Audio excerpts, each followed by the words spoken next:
Welcome to episode 5 of Ember Episodes, our weekly podcast where we discuss all things DeFi, as well as our digital agency token and our commitment to being a light in the dark alleys of crypto. My name is JR, and I'm the CEO and co founder of Ember, and I will be your host today. I am joined by my partner in crime, the one and only Batman, aka Matt, our CTO, and the fearless and ever present David Wayne Hunter from Blockstar. Today's episode is the future of crypto, today's youth, and tomorrow's leaders. We're going to talk a little bit about educational gaps that we've seen through different levels of experience in crypto, as well as Ember's plan to kind of tackle that. And to end it, we're going to be introducing a very long-awaited utility, which I'm very, very excited about. So, really want to talk about a few core focal points today. The first being, the gaps in crypto education. The second being long-term goals to bring new people, specifically families and children, through their parents if they're young enough, into DeFi and what that means for their future, and then introduce our long-awaited utility. So those are kind of our talking points today. Let's jump into our first discussion point.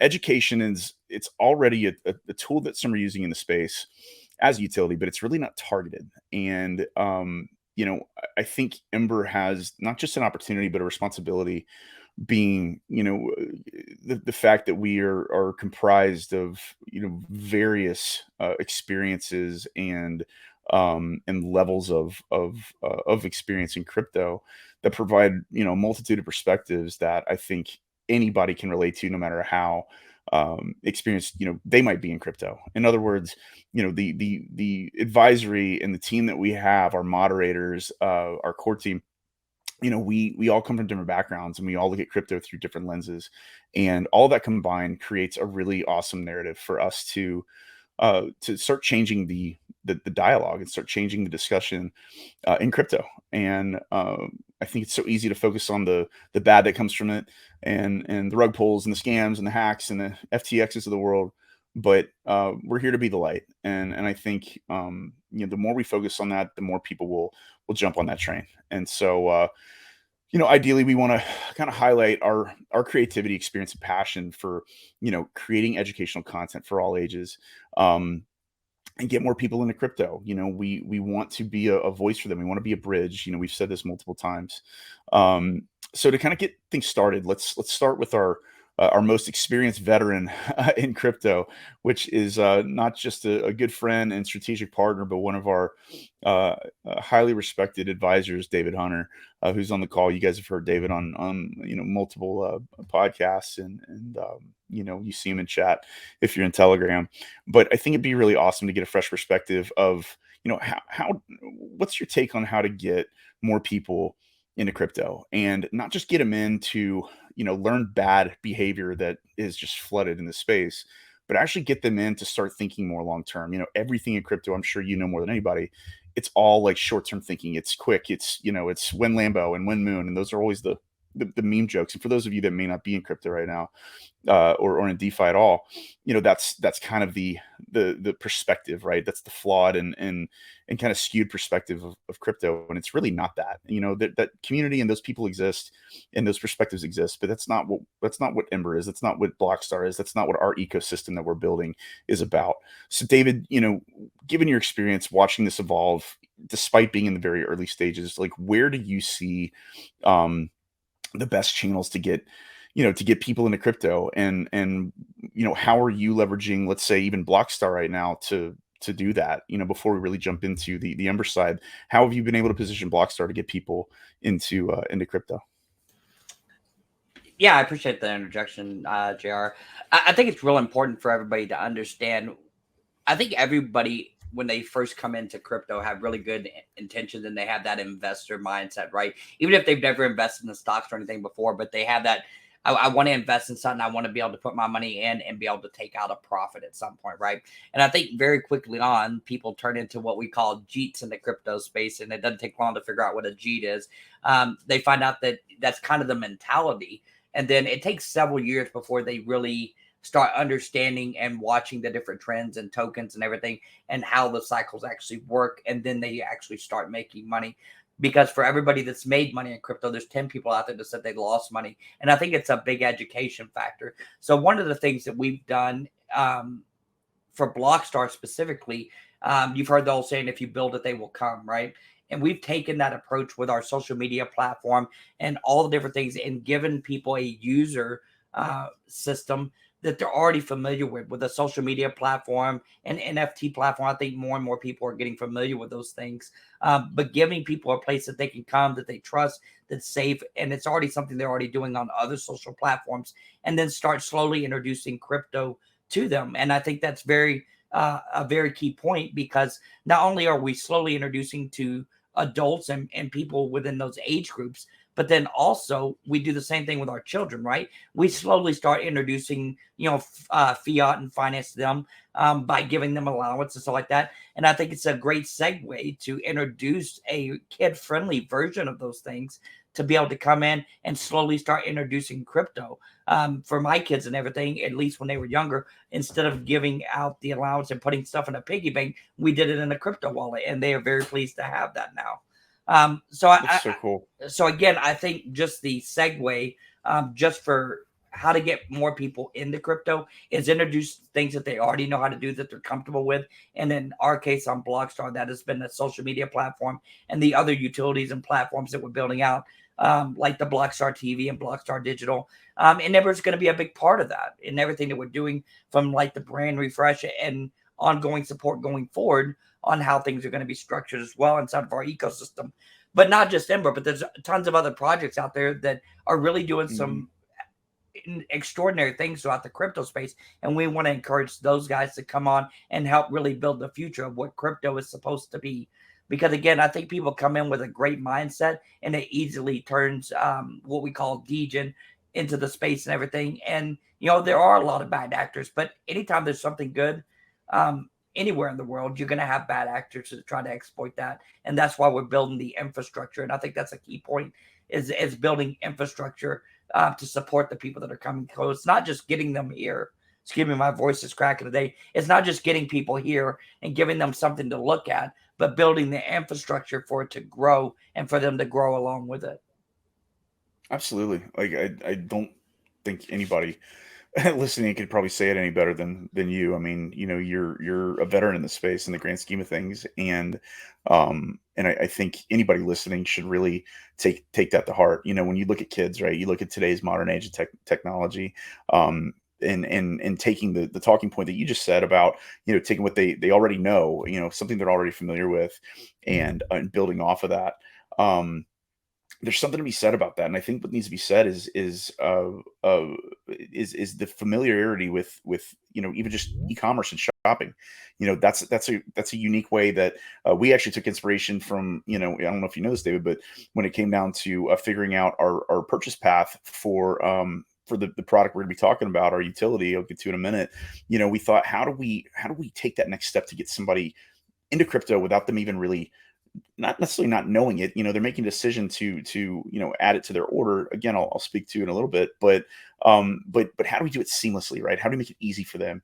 And you made it easy with Blockstar. You made it easy for them to be collecting, quote unquote, crypto and earning it while they're just doing the things that they're used to doing. And I drew some inspiration from that when it came down to purchasing our next utility that we've been wanting to push out. So I think you hit the nail on the head. Make it easy and make it adoptable through traditional behaviors that are already used to embracing, right? Like traditional use cases of people being on social media and browsing the web and liking and commenting and stuff. I mean, you've done a great job with that. So David, you come from a perspective of already building this ecosystem, whereas like us through Ember on our small, kind of smaller side here, are thinking of other paths that we already know you're going to have that piece covered, right? So when it came down to talk with Matt and really figuring out how do we build trust with people, I come from a very creative standpoint, right? I come from a point of like, okay, how do we lure them in for the right reasons, right? Lure is not always the best word, but how do we attract them? How do we look attractive to them so they're like, okay, this is worth exploring. It feels safe, it feels connected. These guys are who they say they are. But even beyond that, Matt has,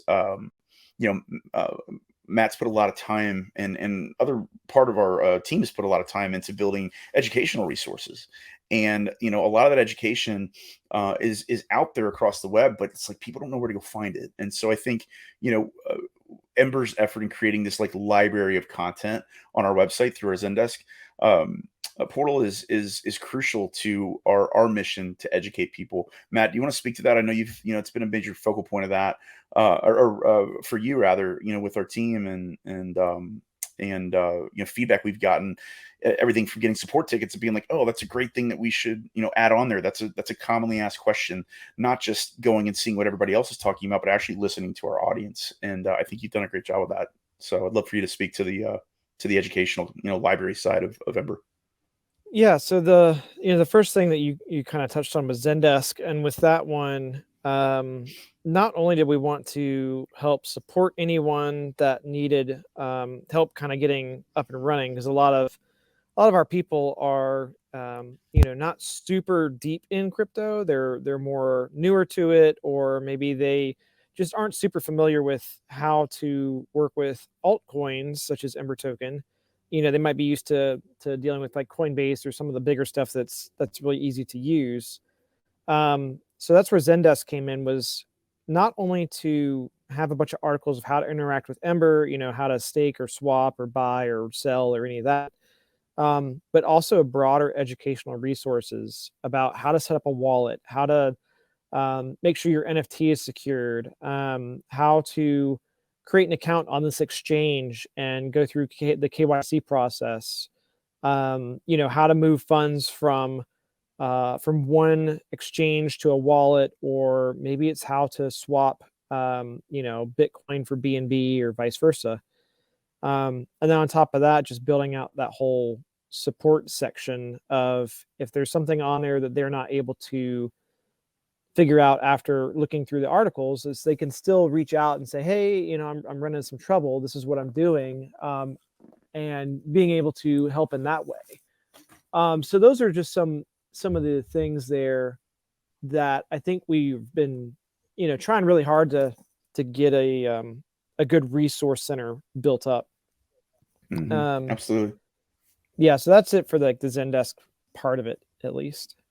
Yeah, I mean, they're building blocks, right? Like you can't just go out and be like, oh, trust me because you like the way that we talk, or the logo we have, or the website that we put it on. There's got to be substance, and building this content, building this library that will live out there forever for the entire existence of Ember. I think is important, because that's where the parents are going to go. I mean, David, did you have anything you want to add to that?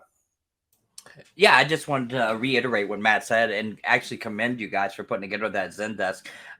Unfortunately, a lot of times when people first get introduced to crypto, you're absolutely right. They have to come through these big exchanges and they think that's where they have to stay and they have to trade and everything, and they've never heard of DeFi, right? So that education of getting everybody to move over to DeFi, we've seen that recently in the news with everything going on with all the different exchanges going belly up and everything, and people are just scared to even come through those avenues, right? So showing people and teaching people how to come from those bigger exchanges right over into DeFi and not hanging out there and just using it for what it was intended to be, and that is an exchange. You're exchanging fiat into crypto and then crypto back into fiat and going back to your bank account when you do decide to take profits. So I think it's very important, the education aspect that Ember's been putting together and bringing to this macro environment and teaching new people how to come from those bigger exchanges right into the DeFi space. Yeah, for sure. And when you look at things like generic stats, I mean, these stats are ever evolving, right? You look at the gender population of crypto. It's 79% male, which is actually a lower. Women are starting to get more into this. And when you look at the age range, from the stats that we've been able to pull up, 58% of crypto users are under 34 years of age. That's over half. And that's a ripe age where people are building families, right? Some people start in their 20s, like I did. Other people start in their 30s, but that's where you're getting a kid that's going to be anywhere from, who knows, 5, 10 years old, maybe younger, maybe older. But that's a ripe age to start leveraging the things like you said earlier that they're already doing. The learning apps on a phone, and playing web games, and YouTube. Like, they're used to this technology driven environment. But if we can start to let kids stop absorbing the trash that's out there that you see on TikTok and all these other social platforms that aren't filtered, and create an environment where parents feel like their kids are safe. That's going to be a big part of our utility, which we'll get to in a little bit. I think it's crucial. Educate the parents, but build trust with them, and that's really what I want to speak to real quick.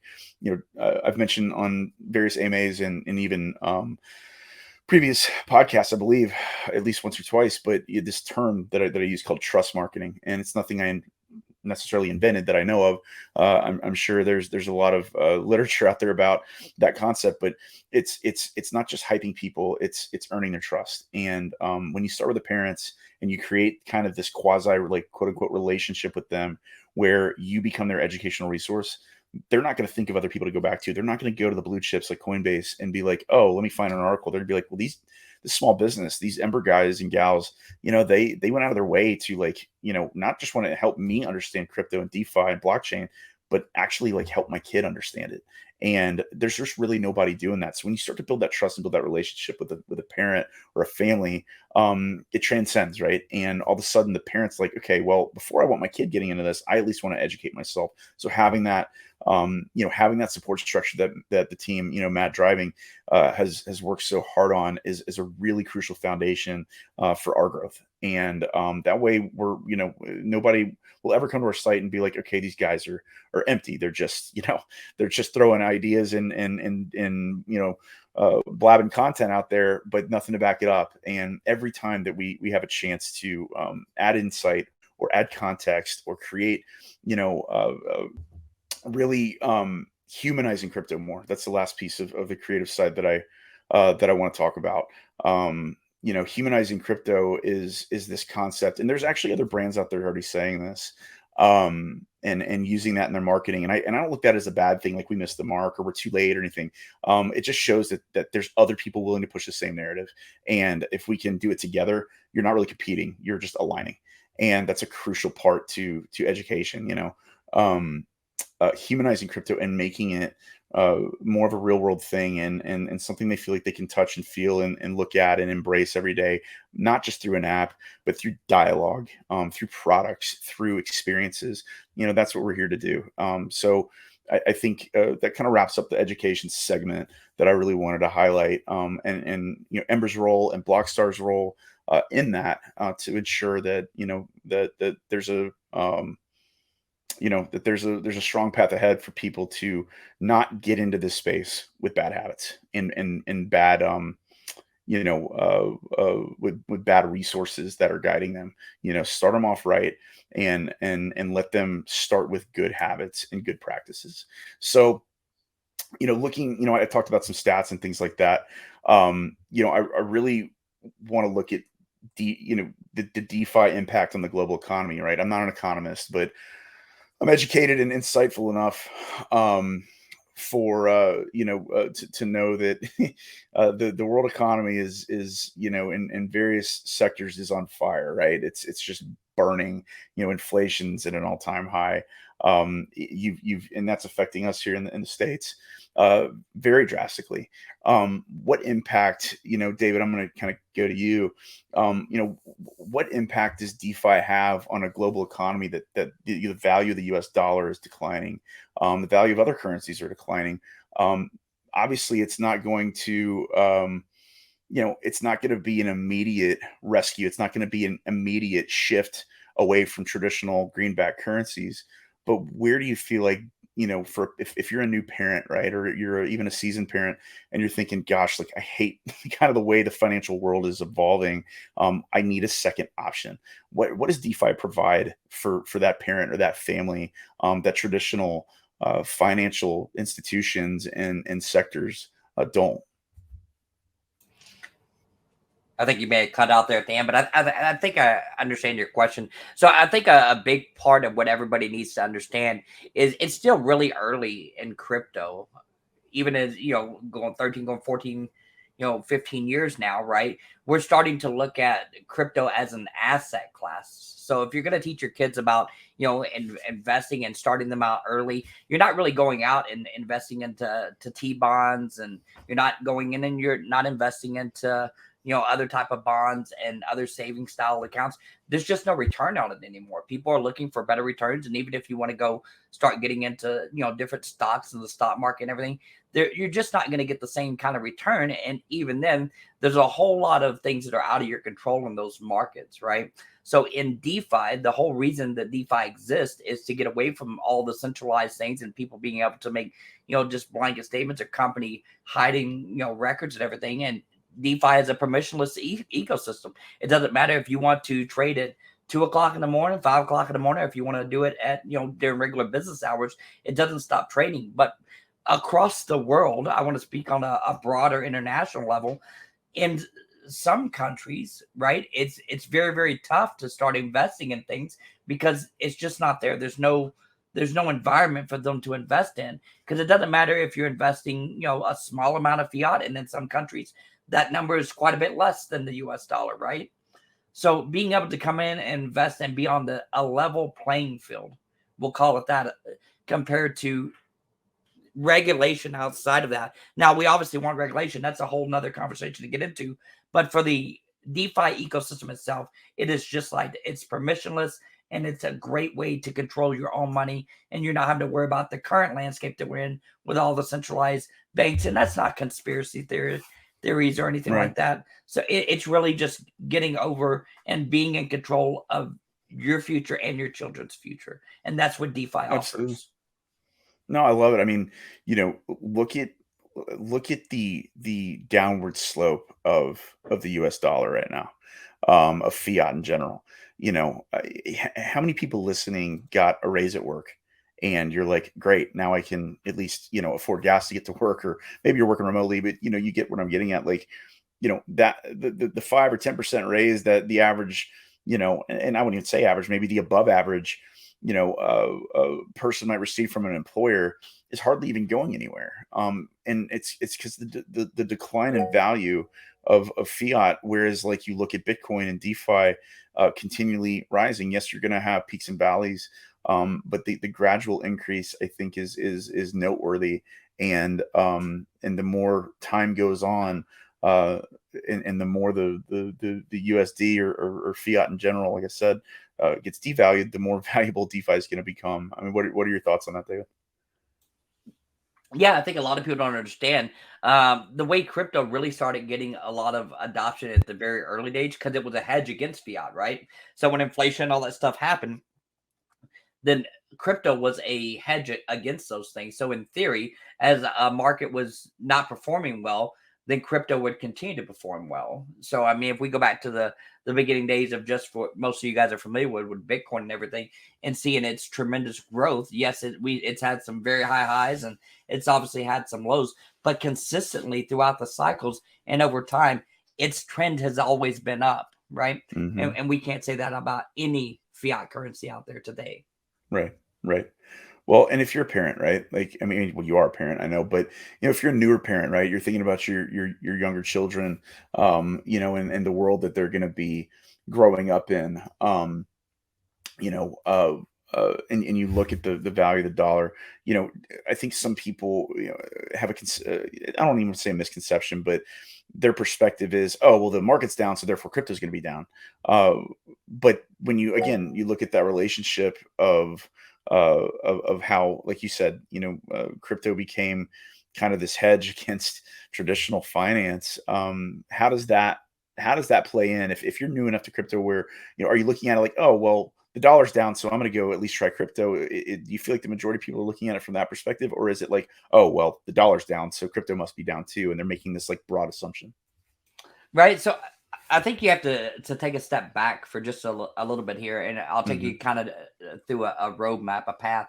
If you remember, well, most of you guys won't remember, but back in the 50s and 60s and everything, when you'd be able to get a gallon of gas for less than $1, and look, especially in today's environment, people weren't really making any more money today. I mean, obviously minimum wage went up, but the amount of money that their earnings went up, things and started costing more, right? But you really wasn't making that much above in physical money to compensate for the amount that gas went up by 3 times, because people aren't making 3 times what they were in the 60s, right? Some people even less, even though minimum wage has gone up. But for your tech jobs and all of that stuff, they're not really making that much more money, right? But the cost of goods has gone up by 3, 5, and as most of you guys seen it during the whole COVID fiasco, some things went up by 10, 20, 30%, or times, not percent, but times, right? So again, crypto and getting into DeFi and everything, I think that in long term, crypto is going to hold and increase its value compared to everyday fiat. Interesting. That's it. And I really hope anybody listening like really takes that into consideration when they're thinking about their child's future. I know I am. Like, it wasn't. It was barely, I don't know, 1 to maybe 2 years ago that I really kind of got back into crypto. I've been in it, like I've talked about in the past, since 2017 or so. But I really got back into it and started just kind of barely introducing it to my kids and even a little bit to my wife at that point, just to see what their interest was. They were learning. They're 12 now, so they were 9, 10 years old. But it's like you're I'm sitting here introducing them this concept that almost feels like a game to them. It's like, oh, look at these lines on these charts, and it doesn't feel like this like huge threshold for them to get through. And now they have interest in it, and so what I'm thinking about, like things that you just said, the dollar, and the things, people aren't necessarily making as much more, or more than they did in the past. It's just things cost a lot more and their dollar isn't going as far. I think that's important for our youth to know, and in a way that they can digest it. And I think there's a lot of dialogue about the drawbacks of too much technology and kids living in their phones and too much screen time and the effects on the brain, the eyes, and everything. And I agree. Like we limit how much our kids use technology. We don't let them on apps like TikTok and Instagram and things like that. When they're old enough to do that and make decisions, on their own, great. But we try to shield them from that. So to me, this creates a really unique environment, not just again to educate the parents about why crypto is on the trend to continue to increase, and why altcoins are another wave of the future, but also to give their kids something better to put their time into that's actually building their future, even if the parent manages it. I still think it's a much stronger path than learning TikTok dances. You know what I mean? And uh and I do have a question, that I'd love your perspective on, and I do realize, disclaimer, this is going to be your individual perspective. But when you think about creating almost like a crypto savings account, right? The concept of savings is I guess what we would consider staking, right? It's getting an APY. How does staking tie in, David, from your perspective, to a long-term thing? Like, let's say a parent's like, okay, hey, we're going to get into this, and I want to start while my kid's 5 years old, and when they're 16, so in 10, 9, 10, 11 years, whatever, and they're going to get their first car. How does that parent, not harm themselves by cleaning that account out?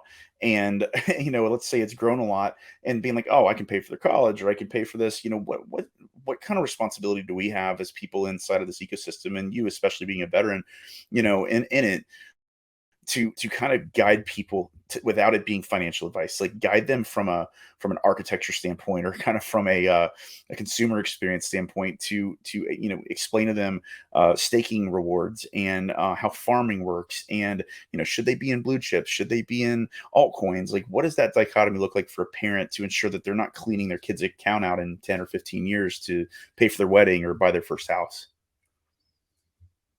Yeah, that's actually a very, very good question, everything. And I really think the education side of this is going to be the key feature and everything. And I've heard you mention it, several other people, but creating that real DeFi kids platform that is kid centric, that you can actually teach your children, but teach it in a way that parents and children can both learn, right? Because you're already just in your typical savings, if you want to go set up a kid's saving account and everything, and introduce the concepts of like budgeting and having a savings account and earning interest and how compounding interest work, but actually creating the education of how that stuff transfers right over into DeFi as well, right? So being able to be a parent, and then you're obviously not wanting to, like you said, go drain a account that's been set up for years, that just to pay for a wedding and cars and all that stuff, but to actually set them up long term for their future and their kids' future, right? So creating those staking and farming accounts, but I'm a little flopped on this, and I'll tell you why. And again, this is my personal opinion, not financial advice. But having two parts, right? So you're going to want to set something up that is more secure, right? So you're going to want to set something up that has a guaranteed staking rate that you can earn APY that's compounded daily all the time. But you're also going to want some money, just like you would get into a traditional stock market. It's either going to go up, it could go down and fluctuate, but the goal is over a long period of time, it is going to make money, right?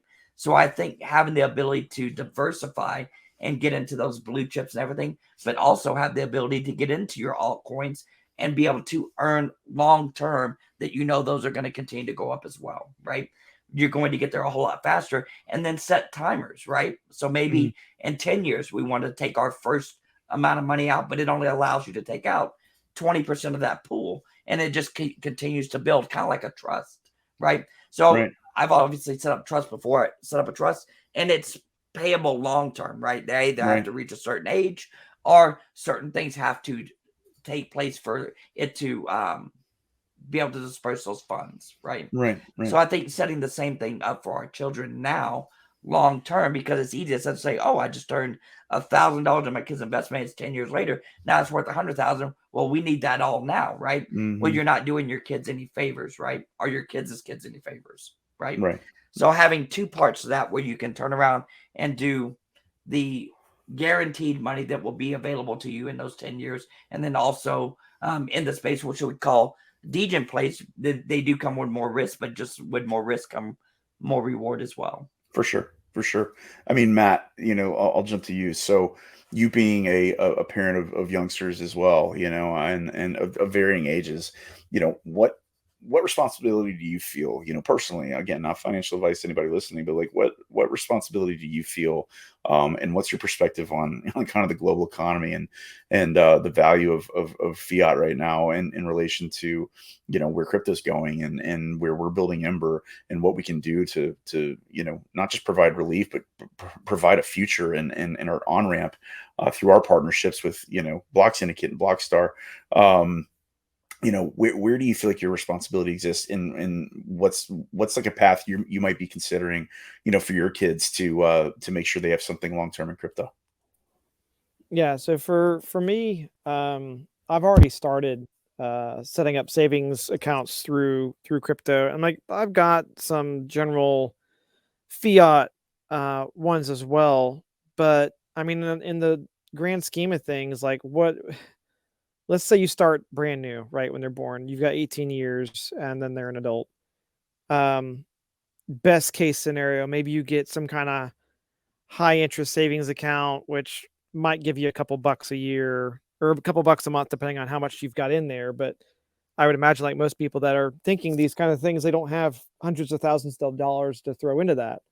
They're probably putting, 20, 50, 100 bucks a month at most into their kids' savings accounts. And the interest you're going to get off that is like pennies. It's nothing. You might as well, like, you're actually losing money if you take into consideration what inflation, even when we're not in a recession, standard inflation's what, between 3 to 5% each year. So you're losing that money. You're not gaining anything. Right. So, for me, like, I'd say do your own research. This is not financial advice. For me, I put a little bit into fiat just so they'd have something, but I'm also putting stuff into Ember token and this new utility that we're going to be explaining in a little bit. And my goal is, like, say I put in $100 now in Ember. Do I think I'm going to make more than a couple cents off of that in a year? Absolutely. Right. Even if the chart doesn't grow at all, I still think it'll be worth more than what it would be in fiat. Sure. And for me, it's more the potential of, knowing long term where we want this to go, that it's a, not a 1 year, 2 year plan. Like this is a 5, 10, 15, and 20-year plan and beyond of how we want to build this thing out. I put $100 in now, like within a week, that $100 was worth what, like $10,000 or something. Yeah. And it's settled down a little bit beyond that, but the potential is still there to be worth way more in the future than what it is when I started. And I guess that's where I'm at, like you said, my kids are varying ages. And so for me, it's trying to set them up for success, having the foresight to think of not what it's worth today, but what it could be worth in 5 and 10 years. And I think crypto is the best. I think it's the best option for that. For sure. I mean, the aggressiveness of it, the aggressive potential, I guess you could say, of where it's going with again the right discipline, the right education and the right philosophy, has a lot more, even I don't want to say bare minimum, but a going average being anywhere from 2 to 8%, APY for staking. I mean, it's still greater than you're on average going to get in most traditional, compound savings accounts. I mean, and don't, nobody hold me to that. Again, not financial advice. That's just my high level perspective. I mean, before we jump into our next piece, like David, do you have any last thoughts on that? Yeah, I just wanted to pick up or piggyback off of what Matt was saying and everything. Our Batman here. If you would have just over the last since 2009, had you had a small child in 2009 and you would have invested in Bitcoin and then later on invested into Ethereum, but we'll just play off of what everybody knows and we'll do Bitcoin. Had you invested a few dollars in Bitcoin, what it would have been worth from 2009 to 2022, we're talking about hundreds of thousands of percentages, right? In price, right? Even at its peak back in 2021. I mean, I can remember the first time I ever bought Bitcoin, we're talking about pennies. Wow.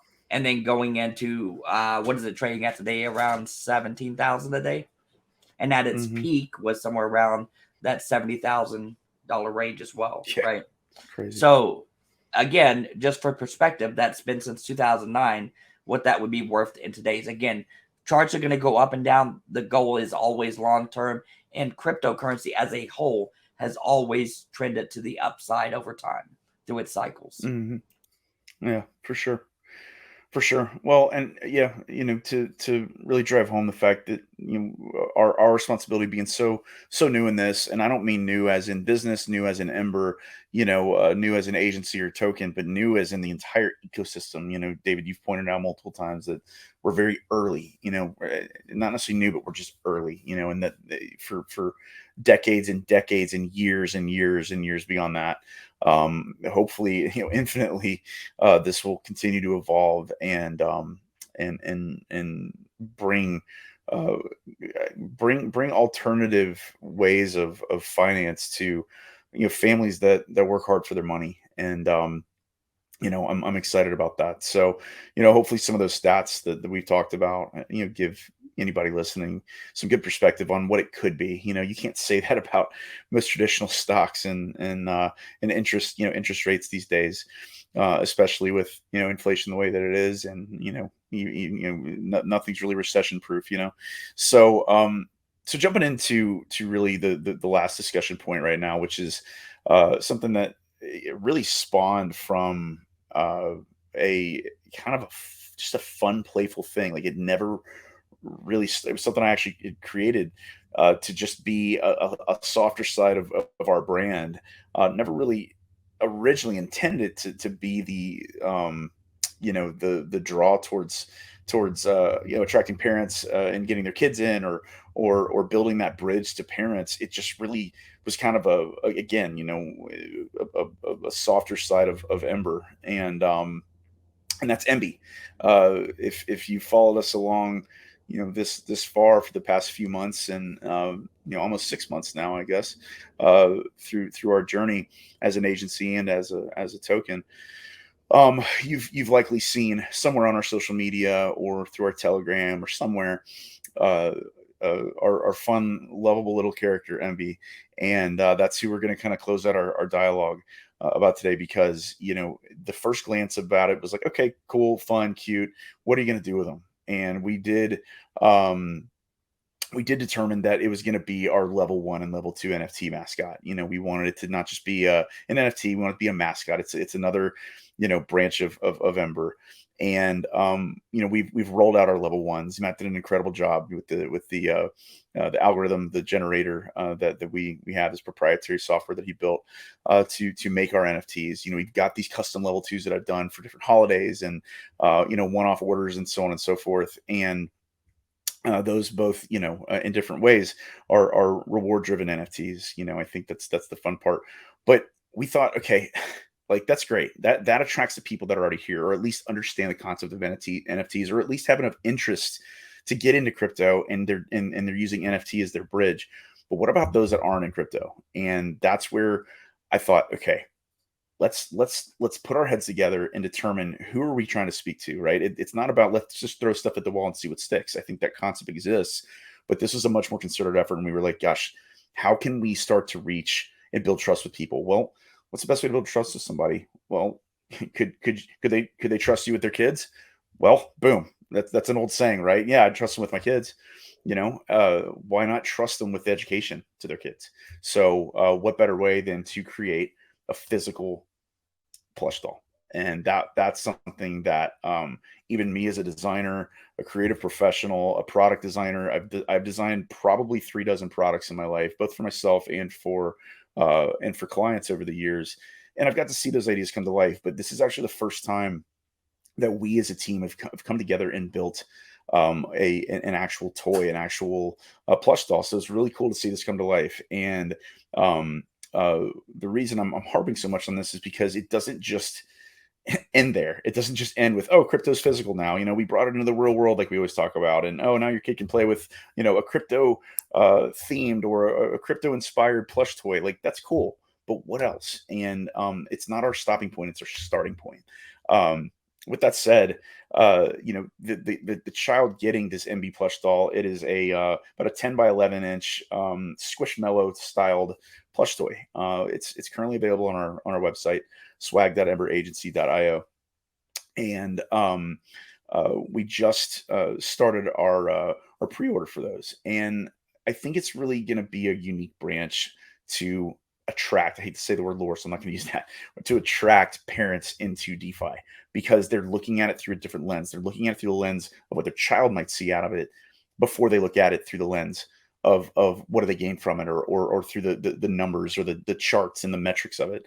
And it just creates dialogue. It creates the chance for us to have conversations with them, through email, through Telegram, through whatever, whatever it's going to be. So, in looking at this, the child, the cool part about it is the child doesn't even have to have interest in DeFi. As long as the parent, in my opinion, can have that interest in DeFi enough to order this product and give it to their child, it will still resonate in their mind. They're like, okay, they're playing with it. What's next? Well, they don't have to go and search for it. That's where our marketing, that's where the agency side of Ember kicks in. We're going to be very strategically and non-invasively marketing to consumers of the MB plush toy, because we want to continue to build dialogue with them. And that's a big part of our roadmap and user journey that we're outlining. I know roadmap's a bit of a scary word in this space, but it's a little bit different. This is an internal roadmap for us to be able to define a core user journey that guides that parent and even that child from buying a product and actually getting into DeFi. And one unique way that we did that, which I started to kind of tease in the early part of this segment, was how we want to easily onboard them. And in talking with the team, we thought, well, why don't we just, if we're going to create an e-commerce experience, everybody's shopped on Amazon, or most people listening, if you're going to add the product to the cart, why not have an add-on to just add Ember to their order? That prevents that parent from not having to, that prevents the parent from having to go and immediately get a wallet, go sign up for an exchange, KYC, submit their driver's license, answer these questions, wait for the emails to come through, check in this and that. You bypass all that, and you build trust with them. And what does that mean? It means anybody buying the Ember plush toy on our website can add Ember to their order. And by adding Ember, we actually are going to go and put a buy on the chart at market rate, and we're going to hang on to that.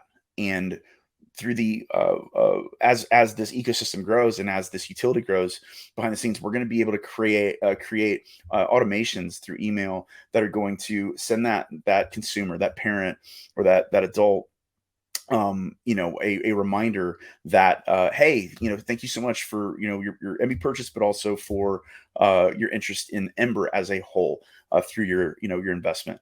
We've already put a buy in the chart for you. You have blah, blah, blah Ember token. Click here to claim. Well, what is that going to do? It's going to maybe guide them through. Do you have a wallet?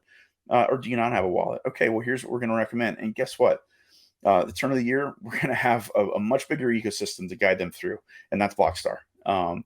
And a lot more to come on that. I'll say that for another post, but or segment rather. But there's going to be a really awesome path for that parent to easily get onboarded into DeFi.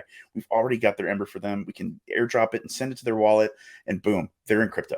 Now, doesn't mean they're not going to have to go sign up for exchanges to be able to get their money back out if they want to, and so on and so forth.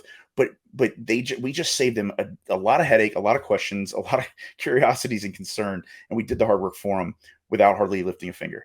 So, and what's great for us is we get to put a buy on the chart with the the money that comes in. We can buy BNB and actually put a buy on our chart or add it to our liquidity. Point being is it gives us a chance in a very unique way to strengthen Ember token, while bringing somebody new into DeFi. And then we're going to continue to follow up with that parent and that child to introduce them to what's the greater utility, which is Embiverse. And this might be the first time you're hearing about this. Embiverse is going to be an online, Web3 based experience that has downloadable content and puzzles and games and a safe. I want to harp on the word safe. A safe environment for your child. I know my kids avoid, traditional social platforms that all of these other kids at their school are all over doing TikTok videos in the bathroom. They avoid it like the Black Plague. And, I would love to give them a fun environment where they can learn and they can, P2E, they can, play and earn crypto. They can connect to their wallet and through the MB Bank. There's just so many cool things that we're going to be bringing to the table in the first quarter next year. And we have a lot of money, a lot of time, a lot of creativity, and a lot of content going into this. And we really hope that, the parents can embrace this. So I don't want to speak solely to all of the, MB plush and the brand there. Yes, I had the original design concept, but what I think's been the most amazing part is watching, some people on our team who were originally kind of like, oh gosh, I don't know, kids stuff, like, ew, yuck, my kids are grown, I don't care about this anymore, to actually going in and creating our, organizational patterns for us to build the things behind the scenes and project manage, writing content, creating narratives and stories, introducing MB and introducing people through MB into blockchain, and honestly, people on our team that would be the last person that I would think would go after that, and here they are shining bright with a lot of creativity that they may not even realize they had, or maybe they did and they were just afraid to show it.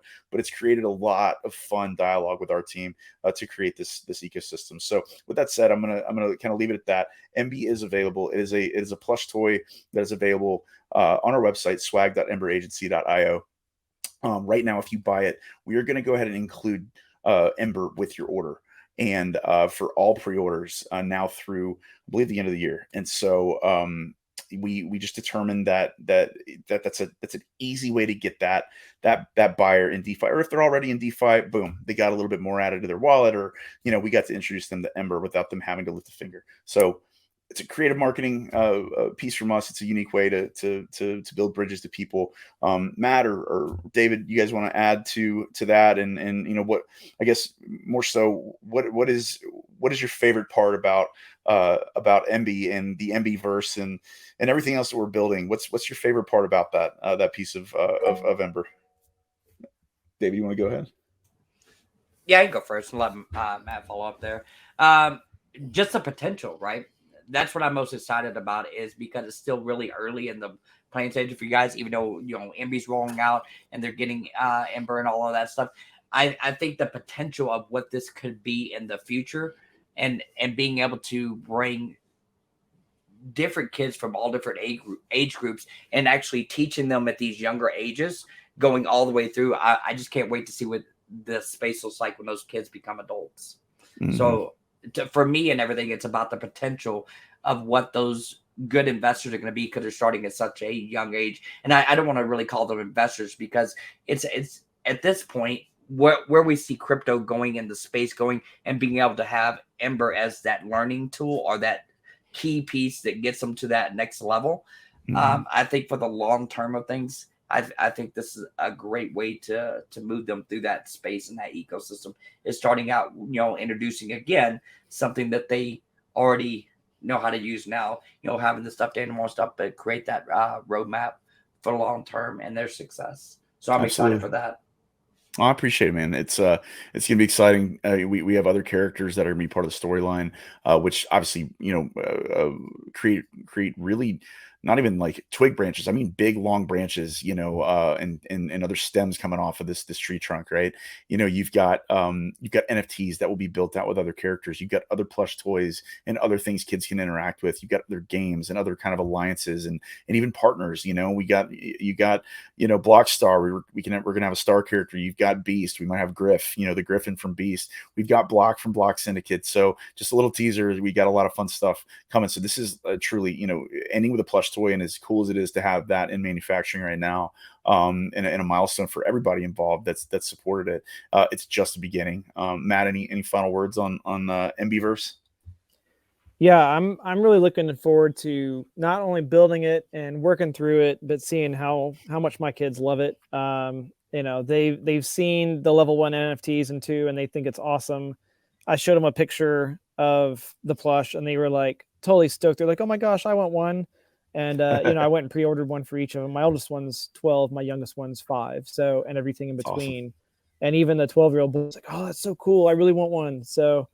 I've talked to them about crypto a little bit. I've talked to them about Ember a little bit, but it's going to be something new to them when they can actually go through the activity book on their own, Mhm. learn some stuff, have something like in their hands that they can touch, and they can see that this is real. This isn't just made up computer stuff, right? Like Right. it is Right. and it's not. And we're all about being that bridge. And this is, not only is it our first step to doing that, but I don't think there's anything else out there doing this. I really think that we're the first ones to do something that's not degenerate, that's not Right. a just a fly by night scam, Right. right? Right. So that's the stuff that I'm excited about. No, it's awesome. Well said. And I know my girls. I got twin, as I said, twin 12-year-old girls, and most of y'all that listen in probably know that. But they are like stoked when we got our first sample in. I thought Charlotte's eyes were going to bug out of her head. It was pretty fun. So I know they're super excited about it too. And the other cool thing that I really didn't touch on that I want to really quick, because we have part of our team listening in on our podcast very regularly, and for those that may listen later, is what a cool opportunity to not just bring a toy to life through DeFi, but actually bring people in who were just living their normal day to day. They were investing in another altcoin, and not just became a part of our team through their servant leadership and their kindness and generosity of time, but also included in the project cycle and the development cycle of this. They may not come from a background of product development, and to be able to bring these amazing people in to support our project and embrace their creativity, their feedback, their ideas, their concerns, all of it, all across the board. And let them be a part of this life cycle as we develop products in the space and out of the space, is freaking awesome. Like, it's so fun. And I'm not going to make the assumption that everybody on our team is equally excited, as excited as the next person about a kid's toy or a plush doll or what have you. But hopefully it's at least opened their eyes to being a part of something bigger than they may haven't been a part of in other areas of their life. And it's awesome, because I can already say that we've seen a lot of creativity come out of even some of the most unlikely people. And I laugh. I genuinely laugh saying that because it makes me smile. This is a symbol, David said this before, like MB is not just a toy. It's a symbol. You got Batman representing, our honor and our duty to fight the bad guys out there. You know what I mean? You've got MB, shining a light to kids and creating a bridge for them to the future of their money. I mean, blockchain's going to keep growing, crypto's going to keep growing, and if we can keep putting the right people in the right places at the right time, you're going to build the right narrative. And there's a lot of fun stuff coming. So I guess I'll close it out with the fact that it's humbling, being a creative, knowing I can't do, never been able to do this stuff on my own, and it's taken this team side by side, shoulder to shoulder with me to be able to bring something to life that I hope parents will find joy in, and use that as a tool to open their mind a little bit, not just for their kid but for themselves. So big thank you to everybody that's kind of believed in this, and to Matt's point, I haven't seen anything else out there like it, and that's going to be a marketable thing, and it's good trust marketing. So any final thoughts from the great Batman and David Wayne Hunter? I think you pretty much wrapped it up, man, with everything that you guys are doing, and really being at the forefront of this. I just want to commend you guys for putting all this together, from the ground up, because I don't think anybody's doing it in the space. And again, I'm excited for the potential of what it means for what the space looks like in 10, 20, and 30 years from now. That's awesome. Well, we're gonna have a whole comic book and toy store filled. Speaking of which, that is actually one thing I'll close out very quickly. We already have retail opportunities for MB. One of our holders, one of our investors in Ember is a very close friend of mine, and a client from years past. And he's got a retail store that has a dedicated toy section. He's got 3 locations, and he said whenever this first order of these come in, I think we're manufacturing 500 to start out with. When those come in, he was like, plan on getting a wholesale order from me. He's like, he actually had said to me about 2 weeks prior to our official order placement, to get production done, that he's like, man, I wish there was an easy way to just get Ember in my store. Like, I wish there was a way to just sell Ember through my store.